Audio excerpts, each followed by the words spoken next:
Salut les amis, nous sommes le samedi 23 novembre. Comme vous le savez, il y a eu des manifestations dans le sud-ouest et plus précisément à Bordeaux par la CR 47 et la CR 33. Et hier, j'ai vu un tweet que je croyais que c'était une fake news, comme quoi Karine Leduc et José Pérez, les coprésidents de la CR 47, ils s'étaient aperçus que le groupe Avril importait des céréales, tournesol et compagnie, de l'étranger et plus précisément d'Ukraine. Mais on avait l'impression qu'ils n'étaient pas au courant de tout ça. Et puis quand ils ont fait leurs recherches, ils se sont aperçus que c'était Rousseau le président. Donc j'ai cru que c'était une fake news. Puis je les ai bien écoutés à plusieurs reprises leurs vidéos. Non. Ils ont dit on est sur le cul. Ben moi aussi je suis sur le cul que vous soyez pas au courant de tout ça, de toute cette mascarade de Rousseau. C'est pour ça qu'il faut s'attaquer au vrai problème, c'est-à-dire à l'Europe qui laisse rentrer tous ces produits d'alimentation avariée, parce que c'est l'alimentation avariée, et qui c'est juste pour tuer l'agriculture française. Parce qu'au final, qu'est-ce qui se passe?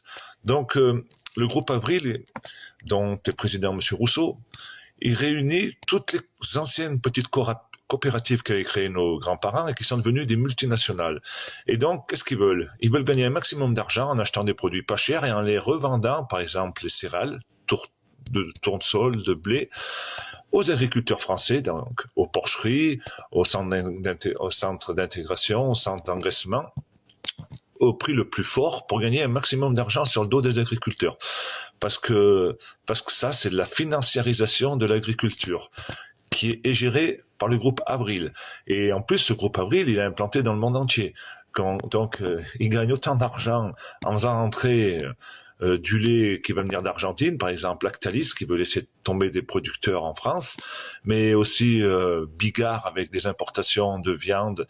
Mais tous ces groupes financiers, tous ces groupes vraiment de l'agroalimentaire, tout passe par le groupe Avril. Et là où je suis surpris, c'est que quand même des responsables agricoles de la coordination rurale ne sont pas au courant de tout ça. Donc imaginez comment les paysans de la base peuvent l'être si leur chef ne leur l'explique pas. Donc c'est bien, on avance petit à petit. J'espère que le combat va changer de cible, qu'on va vraiment s'attaquer à la racine du problème, l'Europe, comme je vous le dis tous les jours. Mais voilà, moi aussi je suis sur le cul, vraiment. Karine, t'es sur le cul, mais moi je suis sur le cul que tu saches pas que tout ça. C'est dommage que tu me suives pas un peu sur les réseaux.